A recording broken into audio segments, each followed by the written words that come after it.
In the Apocrypha, there is a book called the Testament of Solomon. And in this book, Solomon describes how in the town there were some demons that were wreaking havoc on some people. They were stealing food, they were stealing money. So Solomon pleads with God to be given authority and power over these demons. God answers his prayer, sends the archangel Michael down with a ring. And when Solomon wears the ring, he is given authority over these demons, and he starts to line them up and talk to them one-on-one. Well, in Turkey, at an ancient military camp, they found an amulet that depicts this exact story. A 5th century amulet depicting the demon-fighting King Solomon, I'm actually going to read you parts of the story here in a second, has been found by archaeologists in Turkey, referencing a book banned from the Bible for including themes of dark magic. The amulet was found among the ruins of a military structure. You know what's fascinating to me? This is what they're just telling the public that they found. At an ancient military camp in Turkey where Noah's Ark is, where all of this other stuff is, I guarantee you that they found way more than just this amulet. And that's what makes me so mad with all of this archaeology stuff, is the entire world has the right to know about everything that is found, because it is the entire world's history. All of this stuff is all of our history, and every single human being on this planet has the right to know about it. Just really quickly, this reminds me of this site, which is also in Turkey. This is called Göbekli Tepe, and these are actually the oldest ruins ever discovered. They predate Stonehenge. And once digging started, guess what the government did?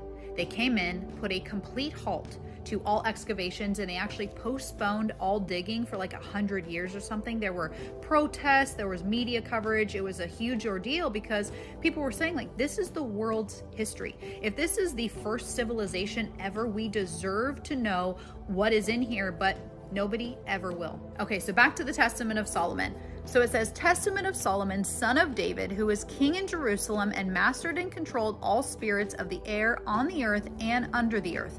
By means of them, he also did all of the transcendent works of the temple. So Solomon had the fallen angels help build the temple, telling also of the authorities that wield against men, and by what angels these demons are brought to non-existence. Solomon actually lined these demons up and asked them individually what angel has authority over them, because God always has authority over Satan. So there's this little boy that is helping work on the temple, and Solomon loves this little kid dearly. So he's well fed, he's well paid. And then Solomon starts to notice that the boy's starting to get super skinny and he doesn't have much money. So Solomon asks him, he's like, hey, what's going on with you? And the boy tells him that when he falls asleep, there's a demon that comes and takes his food and takes his money. When I, Solomon, heard this, I entered the temple of God and prayed with all of my soul, day and night, that the demon might be delivered into my hands and that I might gain authority over him. And it came about through my prayer that grace was given to me from the Lord of hosts by Michael, his archangel. He brought me a little ring having a seal consisting of an engraved stone and said to me, take, Solomon, king, son of David, the gift which the Lord God has sent you, the highest host. With it you must lock up all demons of the earth, male and female, and with their help you will build up Jerusalem. Solomon actually gives the boy the ring and tells the boy, when the demon's coming at you, throw the ring at his chest, and in the name of the Lord, tell the demon that I am summoning him.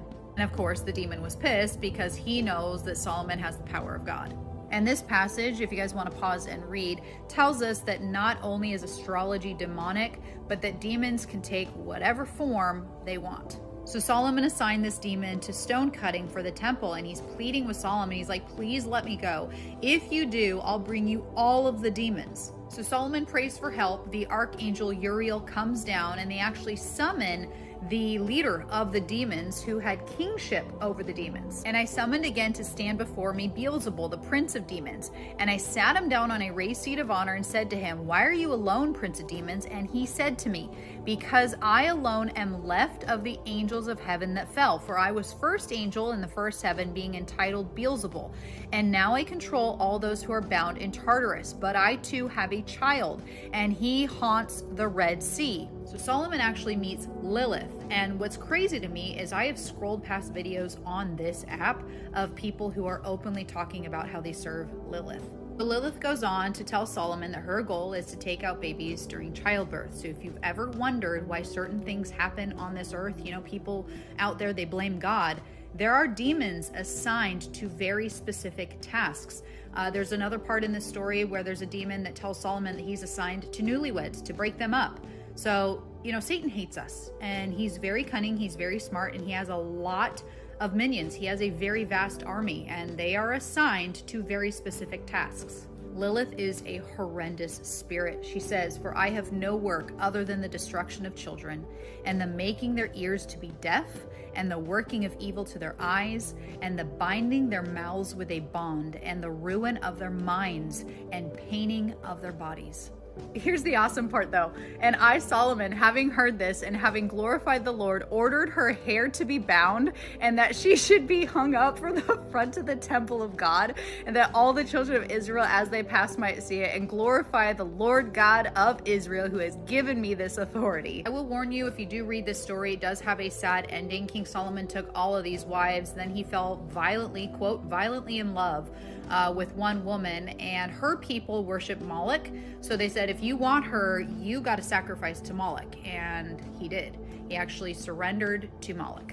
"I then, wretch that I am, followed her advice, and the glory of God quite departed from me, and my spirit was darkened, and I became the sport of idols and demons." He said he wrote out the story as a warning to anybody who reads it to not do what he did. "Put on the whole armor of God, that you may be able to stand against the wiles of the devil. For we do not wrestle against flesh and blood, but against principalities, against powers, against the rulers of the darkness of this age, against spiritual hosts of wickedness in the heavenly places." I want to remind everybody that demons have been watching you since you were born. They know you. They know your insecurities, they know your weaknesses, they know your weak spots, and they know where to target you and what to tempt you with. This is a very real spiritual battle on a second-by-second basis. And if you are not constantly connected with the God that overcomes evil, the one who died for you, you will lose this battle.